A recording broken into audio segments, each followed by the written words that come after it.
She disappeared one night and was only found when her body began to putrefy under her bathtub. Her killer fully confessed to the murder but couldn't be held responsible. He bragged about getting away with the quote-unquote perfect murder. This is the story of Julie Hogg, the pizza delivery girl who caused an 800-year-old law to be rewritten in the UK. Hi friends, I'm Katie, and this is Katie Does Crime. Thank you for joining me for the first time if you're new here, and hello to the usual rapscallions and reprobates. Please consider subscribing or joining me on Patreon if you'd like to hear more true crime stories. I read about today's case on Reddit in a thread about cases that went unsolved for decades but were eventually figured out in unusual ways. All of the cases were interesting, but I had never heard about 22-year-old Julie Hogg. Julie was popular with her neighbors and coworkers and very close with her mother. She was a pizza delivery worker in 1989 in Billingham, a little town of about 30,000 people in northern England. Her pizza job helped support Julie and her 3-year-old son, Kevin. On the night of November 16th, Kevin stayed with his grandma so Julie could go to court on her own the next day. She was filing for formal separation from her husband. Julie's mom called her house at 7:30 the next morning to wake her up, but Julie still hadn't picked up after several tries. Julie had been working late delivering pizzas the night before, and her mom assumed that she was just in a deep sleep. So her mom walked to Julie's house, which was just down the street. The curtains were still closed, and Julie didn't come to the door. It seemed like this was more than just oversleeping. She called her son, Julie's brother, and the two of them finagled their way in by breaking a piece of glass in the back door. But there was no sign of Julie inside. Julie's mom called the police, who said maybe she had gotten a ride with someone and would be back soon. But her mom just knew that wasn't the case.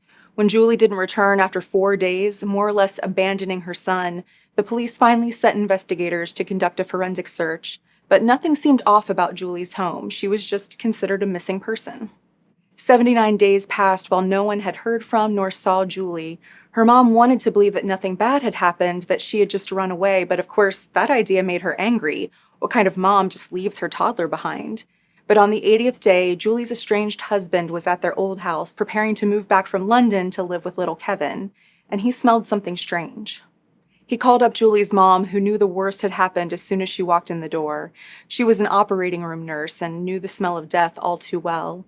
She followed the scent to Julie's bathroom, where she noticed that the bath panel was loose.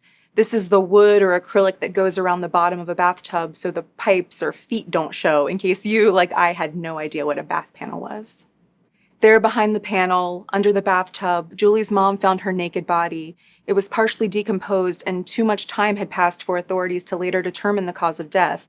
It was probably strangulation, though, and Julie had been violently assaulted and mutilated. Now, incredibly, less than 2 weeks later, the police had a suspect. They had brought in Julie's neighbor, who led them to this man. He was an unskilled laborer named Billy Dunlop, born in 1963. Some sources say his friend had a relationship with Julie, and other sources say he himself had a relationship with Julie. The show World's Most Evil Killers interviewed Julie's mom, and they say Billy's friend was an ex of Julie's, which I'm inclined to believe. His story was that he'd been at a bachelor party that night at a local rugby club and then stopped by to see a friend who happened to live right next door to Julie. Seeing her light on when he left, he made the mistake of telling his friend he was going to pop over and say hi. That made Billy the last person to see Julie alive, and he was a person with a history of violence. He had kicked a man in the face at the age of 18, and he had split the cheek of a 15-year-old girl. He punched her in the face after breaking into her house with a knife in tow. He and his rugby friends were known around town as the Crazy Gang because of how rowdy and violent they were. And Billy had grown up under an authoritarian dad who taught him that violence got things done. The Crown prosecution called him a dangerous killer, and the attack on Julie truly horrendous. At Billy's trial in 1991, there was a hung jury, then a retrial, then another hung jury. This despite the fact that investigators literally found Julie's keys under the floorboards of Billy's house, with his fingerprints on the fob, and semen stains on the blanket her body was wrapped in were a match for Billy, and fibers from his sweater were found on the blanket, and so was his hair, and yet a hung jury twice. And in England, the prosecution usually doesn't try for a third trial. My understanding is that this is just a convention and not a law, but Dunlop was acquitted anyway, basically on a formality. Julie's mom was left with post-traumatic stress disorder and the guilt that she'd been mad at her daughter for running away for those 80 days when Julie was really hidden beneath the bathtub that whole time. Meanwhile, she says that Billy was wearing his acquittal around town like a badge of honor, bragging that he'd gotten away with the perfect murder. I would hardly call it perfect if you got dragged in by the cops only 9 days after the body was discovered, but okay. Either way, you can imagine how this made Julie's mom feel. To raise doubts in the jury's mind, Dunlop's defense implied that another of Julie's sexual partners could have been responsible for her death. You sat here and you wanted to shout down. Why are you saying things like that, and looking at the house now, and I'm back to that day. All the emotions back there again, thinking, that was the day I came down and she just wasn't there. In 1997, Billy Dunlop couldn't help himself and went back to his violent ways, stabbing his ex-girlfriend with a carving fork and attacking her new boyfriend. He was sentenced to 7 years in prison, but even there, his ex wasn't safe from him. Billy wrote her a letter claiming that when those 7 years were up, he'd find her and do to her what he did to Julie. Of course, she took this letter to the police. It was a confession right there in pen on paper, but double jeopardy meant there was nothing that could be done about it. Once Billy was acquitted, there was absolutely no trying him again for the same crime. But there was one little trick the police had up their sleeves, and that was getting him on lying under oath. A lady prison guard got Billy to tell her the story of the night he last saw Julie Hogg, and this guard recorded all of it. Billy said that while he was unexpectedly visiting Julie that night after the bachelor party, he told her about getting into a fight, and she laughed nervously, which annoyed him. I'm guessing that with Julie's separation from her husband, Billy saw her as available for the taking and was none too pleased to have his manhood questioned, or whatever he interpreted that nervous laugh as. So he strangled her, wrapped her in a blanket, tried to hide her in the attic, and then decided on under the bathtub instead. And the prison guard had the confession all on tape. Billy was convicted on perjury charges as expected, but he got a whopping 6 years added to his sentence. It was just too outrageous for Julie's mom, who knew the killer of her child but had to watch as he received lesser punishments. He didn't even really have to take responsibility for what he'd done. Julie's mom said, "We feel we have been very let down by the criminal justice system. We live and breathe our daughter's murder all the time. We are simply looking for some closure." She wrote to a series of government officials until she ended up with the address for a judge on the Law Commission of England and Wales. It's an advisory body appointed by Parliament that reviews the laws of the nation and suggests ways to reform them for the better. In 2001, thanks to Julie's mom, they started to take a second look at the double jeopardy law.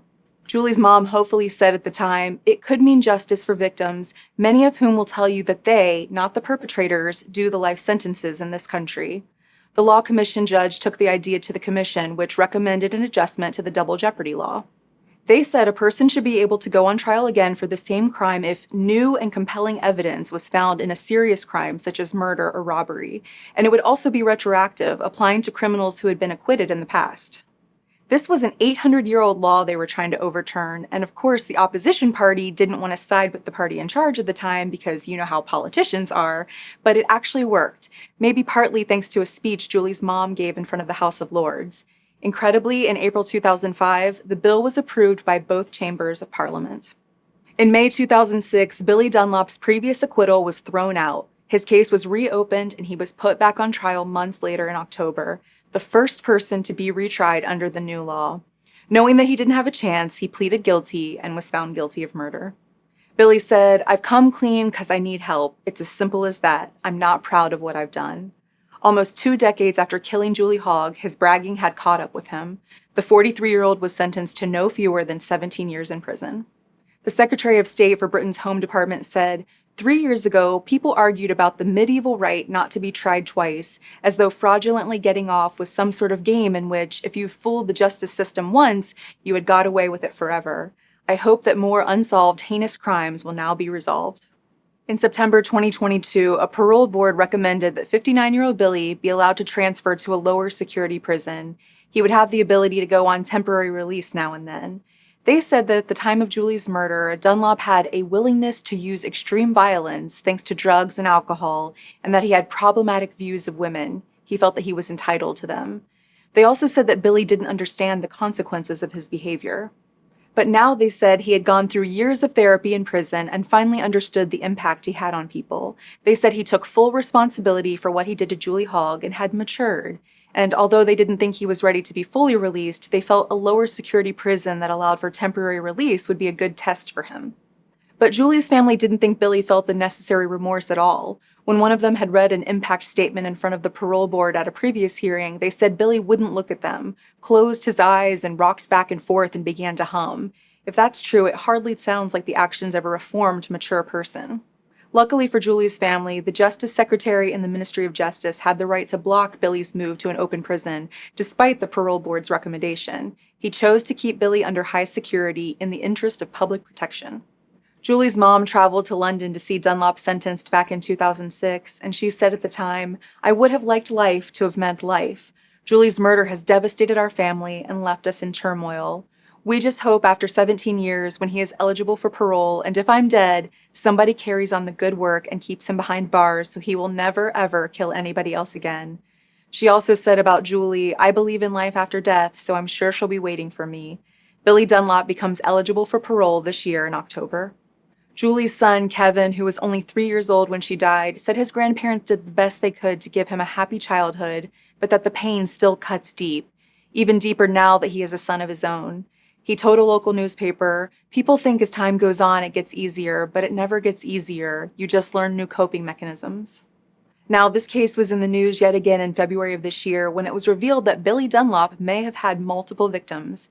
It was June 1989, just months before Julie Hogg would go missing, when 18-year-old Tina Bell disappeared from the same town. She had gone out to buy candy for her younger brother and never returned. Some kids were shooting pigeons on abandoned land near Tina's home in April of the next year when they found her skull, collarbone, shoulder blade, and lower jaw. Forensic testing led investigators to believe that Tina's soft tissue had been dissolved in acid before her body was placed there, so her case became known as the acid bath murder. Even the enamel had been pulled from her teeth. It later turned out that the soil in the wasteland was just totally contaminated by chemicals from a nearby factory, and Tina's body probably dissolved just by being buried there. Her bones were found just a few streets over from Julie Hogg's home. At the time, Tina lived within walking distance of 26-year-old Billy Dunlop, and wouldn't you know it, they were at the same party on the night she disappeared. It was in an apartment above a shop nearby, and when the landlord got a call about them being loud, he barged into the apartment. Billy, Tina, and 2 other friends there were obviously drunk, and he made them leave. We may never know what happened after that because the 2 friends have since passed away, but it's certainly not out of the realm of possibility that Billy had something to do with Tina Bell's disappearance. Now, critics will say that the double jeopardy law is a much-needed protection for us regular people against government overreach. If prosecutors are allowed to try someone as many times as they want to, they could just keep doing it until they get that guilty verdict. But of course, reforming the law was a major win in the Julie Hogg case. It's sort of a matter of protecting the rights of defendants versus making people pay for the most crimes possible. From the time the law was changed in 2005 to 2022, the new rule had helped convict 13 people who would have gotten away free. Do you think it's worth it? As always, please let me know what you think about this case in the comments.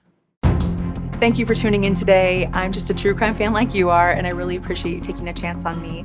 Please like and subscribe to my channel if you like spending this time together. I would be so appreciative. Until next time, I'm Katie, and this has been Katie Does Crime.